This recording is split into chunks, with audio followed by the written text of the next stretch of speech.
Hello and welcome to Lecture 1 of Chemistry for the Interdisciplinary Sciences. My name is Felix Janeway.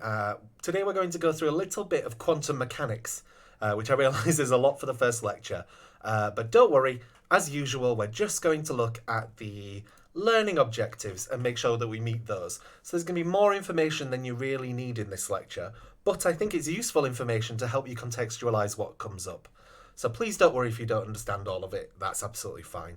Today what we're going to try and do is go over again the basics of the atom and what it's made of, and then we're going to go a little bit more in depth into where are the electrons, whereabouts are they, and why does that affect their chemistry, their chemical properties in there. So we're going to locate the s, p and d blocks, and then we're going to describe what makes an element an S, a P or a D element. Why are they arranged in those specific blocks? And that is all to do with the electrons being arranged around the nucleus. So in this lecture, we're also going to arrange electrons in a few different ways. There are quite a few different parts of thinking about electrons and where they are. It's quite complex. So don't worry if you don't understand immediately. That's why I'm doing it first, really. So you got the longest time to figure it out. So let's have a look. We've talked about chemistry so far as being sort of about making materials and applying materials, but chemistry is even wider than that. So I would define chemistry as being the interaction of matter and energy. So yes, we want to know what things are made of and how they're made. That's matter, thinking about that. And yes, we want to think about what happens to those compounds when they gain energy. How do they change? So we're thinking about interaction now of matter as well. And therefore, we're thinking about matter and energy together. Now, last time we had a look at this cartoon of the atom, we had a look at the nucleus, which contains protons and neutrons, which have equal mass, and we're going to call that 1, whatever that mass is. That's a relative atomic mass unit. It's a silly definition, but it's actually a really, really teeny tiny mass. It's something like 10 to the minus 23 kilograms. So talk about very, very small. And then sort of whizzing around, we've got these electrons. The electrons have a negative charge themselves and a negligible mass. You don't have to remember that number at all, 1/2000th. Just remember that they hardly weigh anything. It's not worth really thinking about too much, unless you're getting into some really serious quantum mechanics later.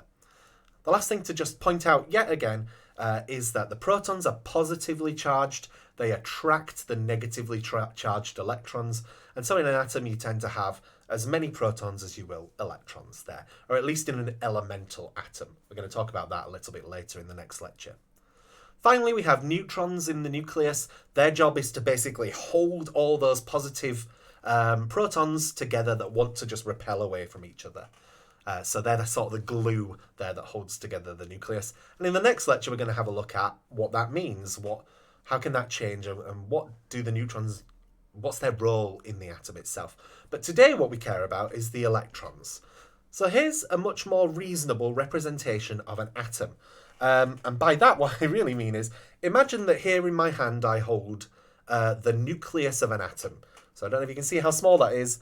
It's pretty teeny tiny. It's about 1.6 centimetres in size there. Now, on this map, what I've got is a map of Leeds. So right there in the middle of that circle there, that's my lecture theatre, the one in chemistry, the School of Chemistry at the University of Leeds. I was holding the nucleus in that lecture theatre, where I usually give this lecture, and I basically were trying to wonder where the electrons were. Well, they're about a mile in any direction around me, a mile. So you might not know Leeds very well, but here, if that's the School of Chemistry in the middle, we're all the way up to the park in Leeds, and all the way down into Leeds city centre. So when you come to Leeds, you'll see how much that is. And imagine, again, the nucleus is this big. And I'm talking about a mile in that direction, a mile in that direction, a mile in all directions I could possibly find electrons. So it's quite a complex system. Most of the atom is not mass. Most of it is just empty space where electrons can exist. So you might imagine then that the electrons have a lot of different ways they can go, a lot of different paths. However, there's kind of an unusual phenomenon that we see with atoms themselves, and it comes back to this business of periods in the periodic table and groups in the periodic table. And all of this is explainable when we look at a certain phenomenon. So what I'm going to do is show you a little video. So I'm going to shut up while we have a quick look at this.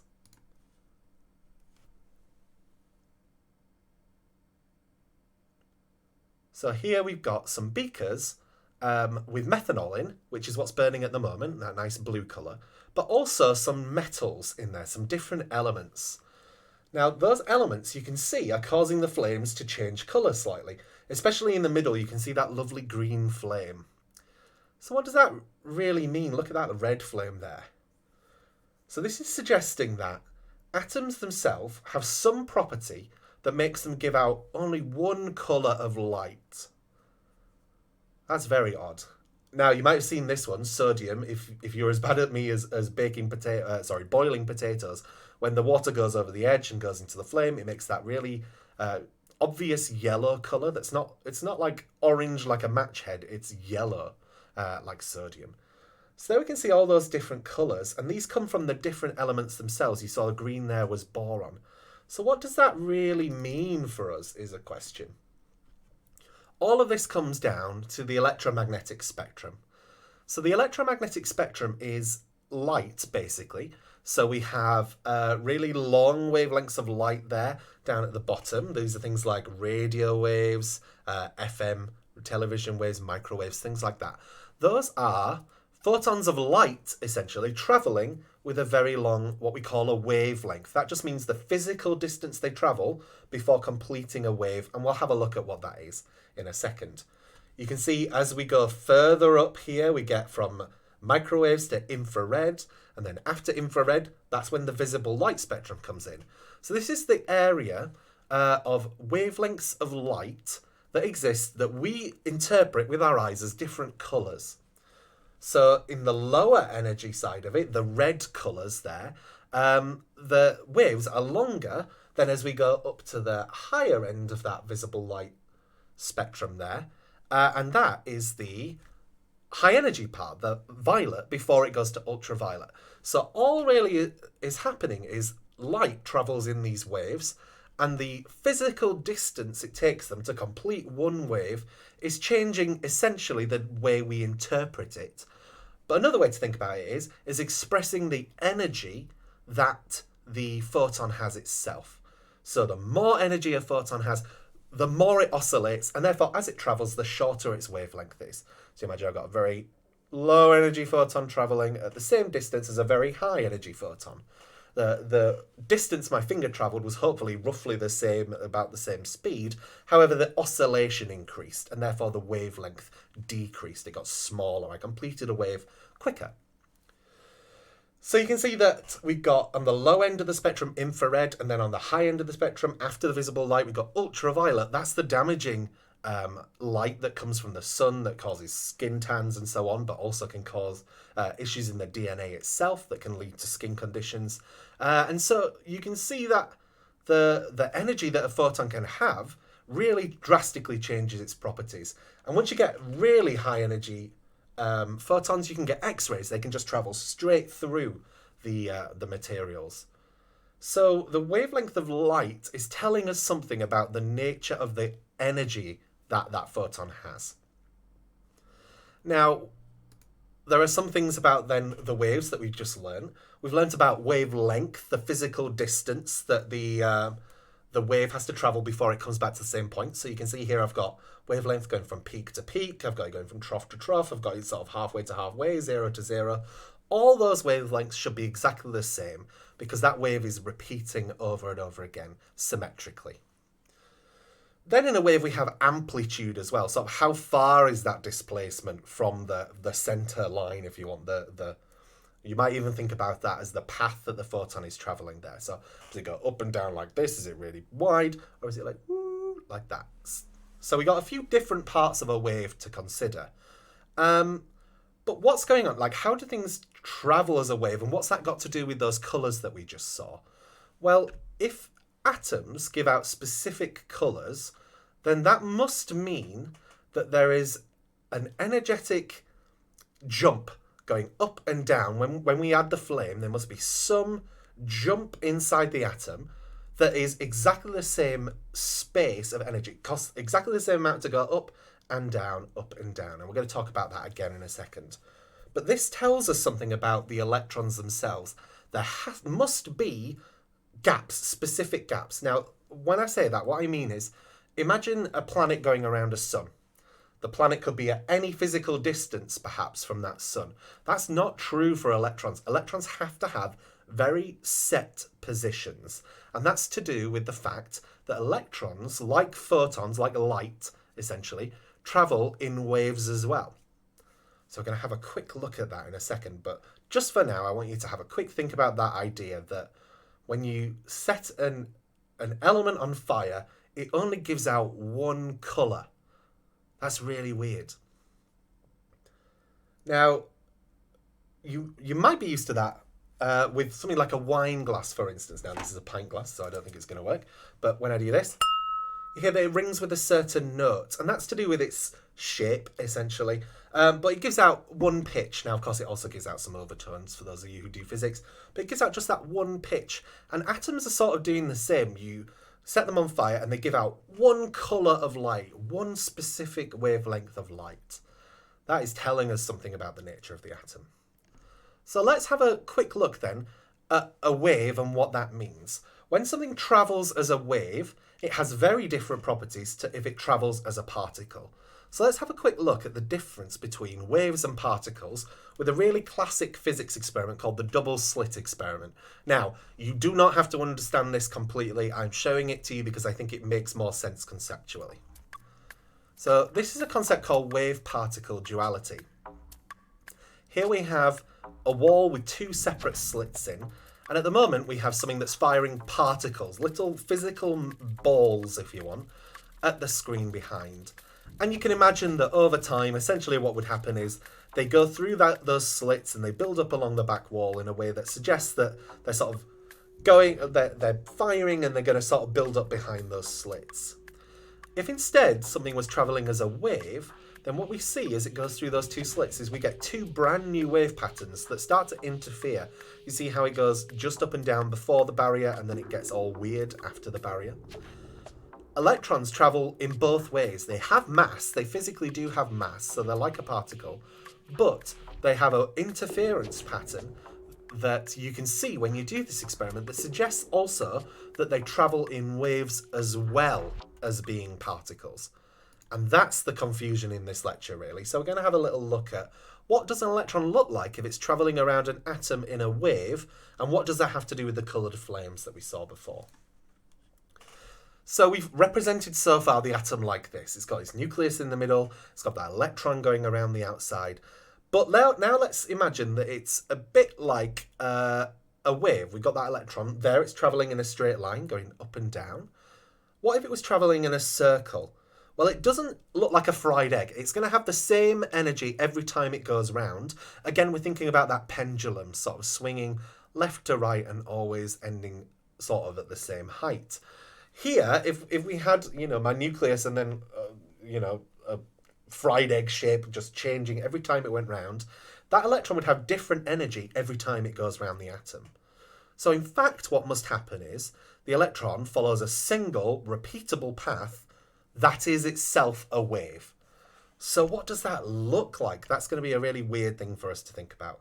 So the waves are going to go around the nucleus in a symmetrical, repeatable pattern, just like that pendulum going left, right, left, right. It doesn't go, whoa, and then, whoa. It is repeatable and symmetrical. So let's say we had something like neon. We're going to think about where its electrons are. The fact that it's in that position on the periodic table is telling us something about, first of all, how many electrons there are, because it's got a proton number there, number 10. So we know already we've got 10 electrons to put away. But we also know it's on the second row of the periodic table. It's somehow similar to helium and somehow similar to argon. So we've got a few different ideas there. I'm going to just skip over the next slide for a second while we think about the nucleus itself.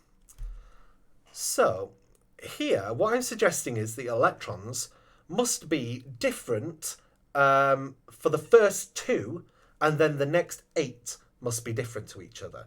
But the 8 after the first 2 must be the same. So let's just try and make some sense of that. Neon is somehow similar to helium. Okay. And helium only has 2 electrons, but neon has 10. So that suggests that it's not going to be a case that we can put electrons away sort of 2 and 2 and 2 and 2. it must be a little bit more complex than that. And in fact, we can break down those electrons as being in different shells and different orbitals. So I'll define those terms shortly, but I want you to I think of shells as like an outfit and orbitals as being like the items of clothes. So orbitals make up shells of electrons. So what do I mean by that when I say a repeating wave? This is where I try and draw, so please do excuse my terrible drawing skills here. I'm just going to get myself a pen and we'll make the colour a little bit sensible. So imagine then we've got our wave here. I'm going to try my very best to draw a symmetrical repeating wave. So it goes up and down. And this wave is travelling in a straight line. You can see clearly it's not very symmetrical, but there we go. And it's following that sort of path. On here we have peaks and troughs. So I'm going to colour in the peaks here. Up at the top, those are the peaks. The troughs are at the bottom. And we're just going to basically represent those two separate parts of a wave with these different colours, peaks and troughs. So what if we try to find a few different patterns around that nucleus that end at the same place they began? So I'm going to try with this first one over in the top right, and I'm just going to draw a trough. So this electron is going to go around the nucleus in just a trough, and then it'll go around the nucleus in a peak, and then it'll go around in a trough, and then around in a peak. That one is very easy. Trough. So that is supposed to be a circle there. So we can either think about it as being unshaded and being a peak, or shaded and being a trough. Of course, it flips between the two as it goes along. So let's not bother colouring it in at the moment. So that's one possibility. There, you can see that it ended where it started, sort of, based on my drawing there. So it should be a nice little sphere. Okay, so another possibility is that we're going to complete a whole wave, that we're going to have a peak and a trough, and then it'll return back to the starting position. So I'm going to start in the middle. I'm going to peak over that side and trough over that side, and then it goes back to where it started. So I got peak and trough. I'm going to colour that side in there to say, oh, that's a peak, and then over there we got a trough. So it's a bit like an hourglass shape is that one. It would actually exist in 3D space, it'd rotate and so on. But it's a bit like almost like a bow tie or an hourglass shape. What if, instead of just doing one wave, it did two waves? So again, I need to draw this in a way that is repeatable over and over again. And instead of going just peak trough, I'm going to go peak trough. So we go peak, trough, peak, trough. Okay, that's not bad for one of my d orbitals. So there, we said it was peak first and then a trough, and then peak and then another trough. So that's another possible path where we've got the waves completing in one cycle. Now there is one more possibility that we have 4 wavelengths, but we're not going to deal with those on our course because I can't draw them, and I'm not going to make you draw them either. So what's the difference between each of these separate orbitals? So that's what they really ought to look like there. We've got that sphere shape, we've got that hourglass shape, and we've got that cloverleaf shape there. How many wavelengths make up each of these orbital shapes? So let's just go back. If you don't remember what I just said, we can have a look. We can analyse it from the picture itself. So I've got here, so I'm looking at the S orbital here, we've just got a trough on its own, or just a peak, sorry, it's one shaded peak there. So it must be half a wavelength for that. So I'm going to write a half with my mouse. Okay, the next one, we've got a peak and a trough. So we've got a shaded and unshaded lobe in this. So that must be one whole wavelength. I'm going to use the term lambda for wavelength, and you'll come across that again later on. And then here, we got peak, trough. So that must be 2 wavelengths. So what's not possible is for the electron to have 1.1 wavelengths or 1.8 wavelengths, because that won't lead to that repeating pattern that we were kind of drawing there before. And again, it has to repeat because it's a bit like a pendulum going sort of tick-tock, forwards and backwards. Okay, so let's represent those waves properly. Oh dear, that hasn't displayed correctly. But we got half a wave, a full wave, and 2 waves there in there. Now, assuming that the orbitals are approximately the same size, which of course they're not, but never mind, which orbital has the longest wavelength? So assuming that those paths are the same length, approximately, which one has the longest wavelength? Well, the answer is it's the first one here. It's the S orbital. Sorry, it's very difficult to see my pointer when it's in pen mode. This one here must have the longest wavelength because it only completes half a wave in the same distance that the middle orbital there, this one here, completes a whole wave. So it must take twice as long to complete a wave then. And this one over here on the right-hand side, that completes twice as many waves in the same path length, so it must have an even shorter wavelength. If we go back to that slide... Oh my gosh, going all the way back there. If we go all the way back there, what we see is the longer the wavelength, the lower the energy of light. Infrared light, your remote control is not going to, give you skin cancer, whereas up there in ultraviolet, that can, because it's very high energy and it can mess with your DNA there. So the shorter the wavelength, the lower the energy, if you want, of the orbital itself. So there they are. Now, which orbital is the highest in energy then? Well, it's the one with the shortest wavelength, the one where the electrons are oscillating faster. It's just instead of going along in a straight line, they're oscillating in that cloverleaf shape instead. So that suggests that the cloverleaf shape there is the highest in energy.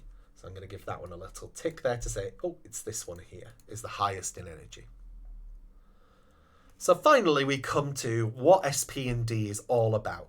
This S shape here, this sphere, is called an S orbital. The hourglass is called a P orbital, and the cloverleaf shape there is a D orbital. And I've got some numbers under there to tell you how many of them there are. The reason for that is that you can imagine that if we've got an atom there with a proton in the middle, attracting electrons towards it, it can attract electrons from any angle, can't it? But if I've just got this P orbital that's sort of hourglass shape, I'm going to represent that with a pen, like this. You can see that I've still got all of these different angles to be attracted to the nucleus. And so, once I've got one P orbital like that, I'll also need another P orbital like that. So I've got that part blocked up, but you'll notice the front and the back are still available. So I'm going to need another orbital. And so I end up with a sort of 3-part axis there that makes a whole sphere. So there's only one S orbital because it's already a sphere of electrons. There are 3 P orbitals because that then makes up a sphere of electron density, we say, where electrons can live. Room for them to sort of orbit the nucleus if you want. And the D orbital, there are 5 of them. It takes 5 of those little flat planes to add together to give you that perfect sphere. And again, we'll have a look at the periodic table. You don't have to remember any of this. The periodic table is going to tell you everything you need to know. So let's have a quick look again at those orbitals. Here, if we imagine that 3-point axis, we have just that one S orbital there. On this one, we can imagine we got our P orbital going up and down on the Z axis. So that's one of the orbitals. It can come forwards and backwards on the Y axis there. And it can go left and right on the X axis. Now, again, you do not have to be able to draw these. You don't even really have to describe any of this. I'm telling you because I think it makes it a lot more sense when you then carry on studying chemistry. So those are our 3 different P orbitals. We've got one in the Z direction, one in the Y direction, which is coming towards you, and one in the X direction, left and right. So what does this mean then when it comes to an atom? Well, this atom here has a symbol. We've got an elemental symbol here of Li lithium. So the chemical symbol is a capital letter and then a lowercase letter. Whenever you see a new capital letter, you've got a new element. Some of the elements have 2 letters, some of them have just the one. It used to be the case that some of them had 3 letters, but now we've given them proper names, so we don't need to worry about it. The other parts of that symbol there are a big number, which is the total mass of the atom, and that's variable because there's no set number of neutrons in there, as we're going to see in the next lecture. However, the proton number is always going to be an integer, a full round number, and it's going to represent the number of protons in that atom. So here lithium has 3 protons, and thus it must attract 3 electrons. Now, when we have those inert elements that we looked at in the last lecture, where I breathed in xenon and helium, the fact that they're inert and breathable suggests to us that their electronic structures are complete, are happy and full. They don't want more electrons, they don't want to give up electrons, because that would be chemistry happening, that would be reactivity. And so when we have configurations like what we call the noble gases, like all those elements on the right-hand side, helium, neon, argon, krypton, and radon, and so on, that must represent a full shell of electrons. It must be complete, and it must have to go to the next shell. So for lithium, with those 3 electrons, we have 2 electrons in the first shell, and then 1 electron in the second shell. Now, how can we tell that from the periodic table? Well, let's pop back up to the periodic table and have a look at it. So lithium is over here, in position. So I'm just going to circle that there. So notice, lithium is on the second row in the first position. Now it's on the second row because the outermost electrons are in the second shell. We filled up the first one with 2 electrons because then it became like helium, full. After that, there is 1 electron left over, and that's why lithium is in the first position. So let's go back to neon then and have a look at it again. We've got neon, it's got 10 electrons in total. We can tell that from the proton number at the bottom of the elemental symbol there. We've got 10 protons and therefore 10 electrons to cancel out that charge. We're going to put those electrons away. We're going to have 2 in there, and then all that shell is going to be full because it's going to be like helium. And then in the next shell out, well, we must have the other 8 because again, neon ends up just at the end of the periodic table. So I'm saying that there is a shell on the inside with 2 electrons and then a shell on the outside with 8 electrons. How can you tell that? Do you have to remember that? Nope. The periodic table tells you everything you need to know. In the first row of the periodic table, we have 2 elements. 2, which means that the first row holds 2 electrons. In the second row, we have a total of 8 elements. I'm going to write 8 on there. 8 elements suggests the second shell holds 8 electrons. The next row down is 8 elements wide, so it must hold 8 electrons, and so on. So we go 2, 8, 8, 18, 18 again, 32, and so on. So it gets more and more complex. We only have to really understand up to krypton. So you don't need to worry about anything past there. Now, notice the first shell, okay, fine, we can just have that sphere, that s orbital in there. That's fine. That must suggest, therefore, that one s orbital, all on its own, can hold 2 electrons, because helium has 2 electrons. And we can't have 2 spheres around it. So every orbital must be a place that can hold 2 electrons. And the way that works is they have a different attraction towards each other. So the electrons will repel each other because they're negatively charged, but they are attracted by a separate property called spin, which is essentially magnetism. And again, we'll talk about that in way more detail in the next semester of this program. Cool, so we've got the shells here, but I said that the shells are made up of orbitals. So every orbital can only hold 2 electrons. When we get to the second shell, we must again have that spherical s orbital, mustn't we? And therefore we must only be able to fit 2 electrons in there. How can we tell? The periodic table's s block is only 2 elements wide. Look at that. Lithium, beryllium. So we've got 2 elements in the S block. Remember that block on that side is the S block. And so we can say, okay, those electrons then are in the second shell, if you want, second shell, in an s orbital, and there are 2 of them. Where are the first 2 electrons? Well, they're in the first first shell in an s orbital, and there are 2 of them. And so you can see at the bottom here, what I've written is 1s2. So this is me now putting away those electrons. We said that there are 2 in the first shell and then 8 in the second shell. Well, those first two in the first shell are in a 1s orbital.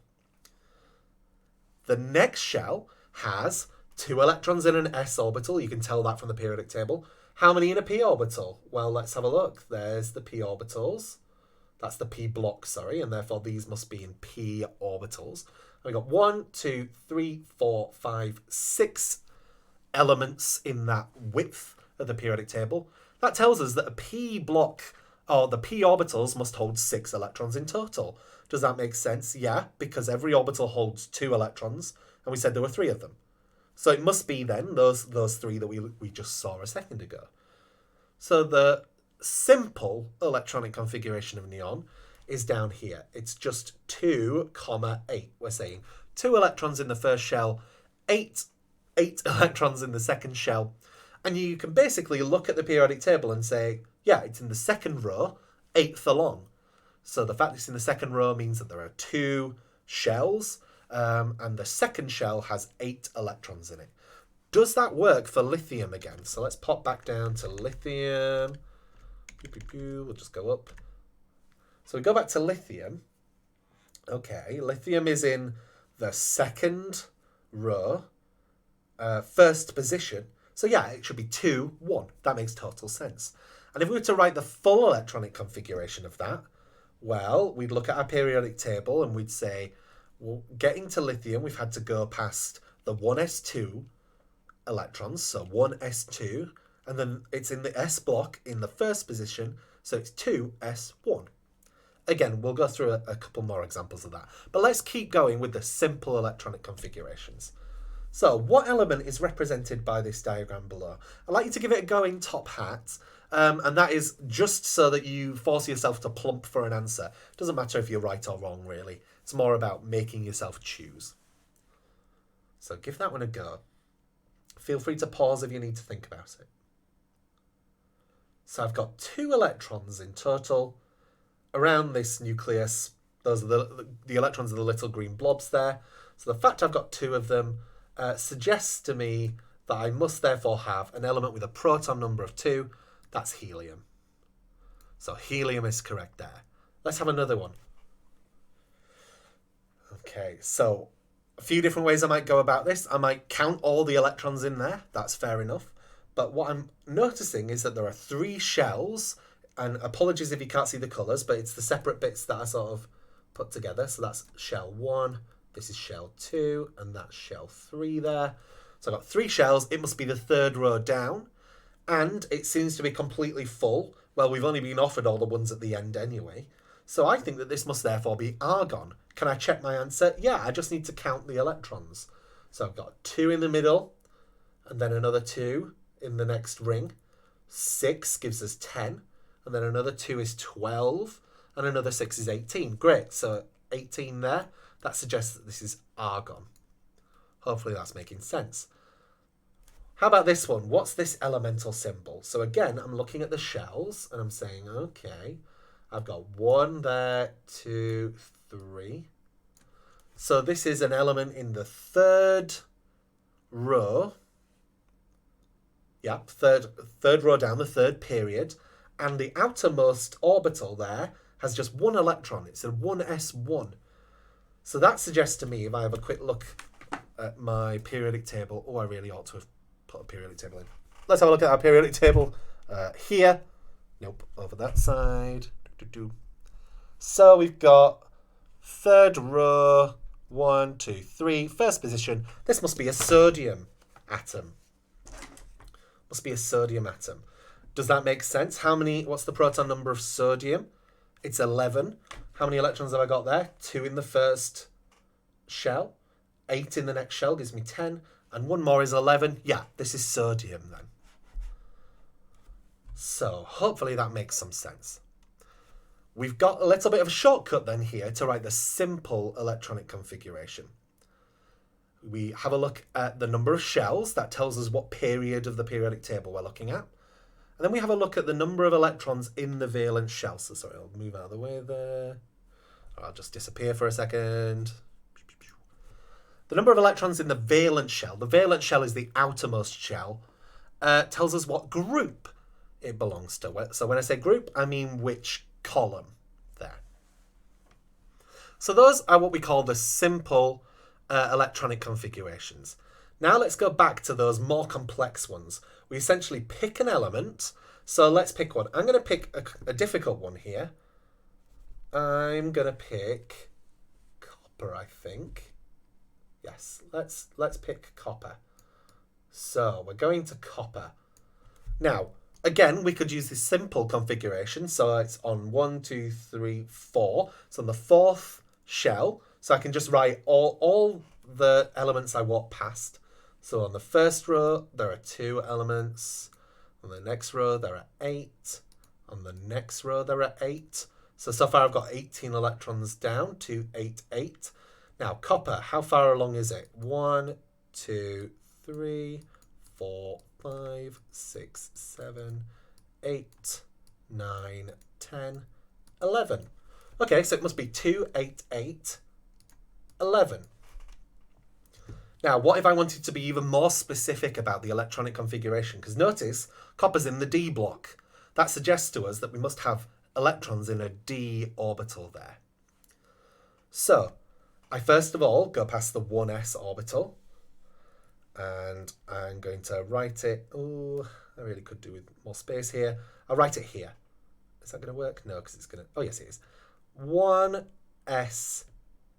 I've got 2 electrons in that 1s row that I'm going past. Again, what I'm essentially doing is counting how many elements I go past to get to copper.